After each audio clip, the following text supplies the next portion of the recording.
साधारणतः 2 दिवसापूर्वी सोलापूर शहरामधील सलगर वस्ती म्हणून भाग आहे, त्याच्यामध्ये एक शेत होतं. त्यामध्ये जवळजवळ 118 वृक्षांची कत्तल केल्याची बातमी आम्हाला त्या दिवशी मिळाली.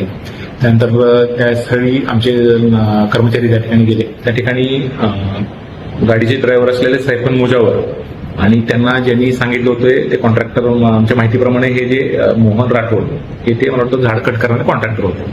तर ह्या 2 लोकांच्या नावाने आम्ही गुन्हा दाखल केलेला आहे.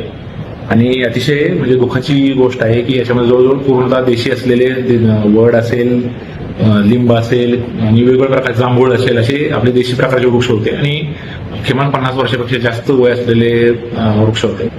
तर त्यांनी कुठलीही विहित परमिशन न घेता आमच्या कुठले जो वृक्ष प्राधिकरण आहे त्याची कोणतीही परवानगी त्यांनी घेतलेली नव्हती. त्यामुळे आम्ही गुन्हा काल रात्री दाखल केलेला आहे.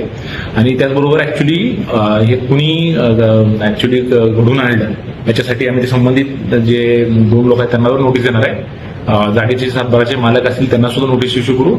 आणि त्याचबरोबर इतर जे कोणी समजा यात वेगळे कुठले कन्सल्टंट, आर्किटेक्ट जे कोणी इन्व्हॉल्ड असतील त्या संबंधितावर जो काही नियमानुसार होणारा दंड आहे आम्ही तो दंड त्याला आकारू. आणि त्यांची वसुलीसाठी जी काही रक्कम आहे, कारण त्यामध्ये रक्कम पण दंड मोठ्या प्रमाणात आकारला जाणार आहे, जे काही नियमानुसार मॅक्सिमम पॉसिबल जो दंड असेल तो आम्ही आकारू. आणि ते वसूल करण्यासाठी आमच्याकडे जे महापालिकेच्या अधिनियमामध्ये जे काही आमच्याकडे अधिकार आहेत त्याचा वापर करून भविष्यात असं कुठलीही घटना घडू नये यासाठी एक एक्झाम्पल होईल आणि भविष्यात नागरिक अशा प्रकारचे कुठले कृत्य करणार नाही यासाठी आम्ही एक एक्झाम्पल सेट करण्यासाठी आम्ही मोठ्या प्रमाणात दंड करून ते वसुली करण्याचा आम्ही जास्तीत जास्त प्रयत्न करू.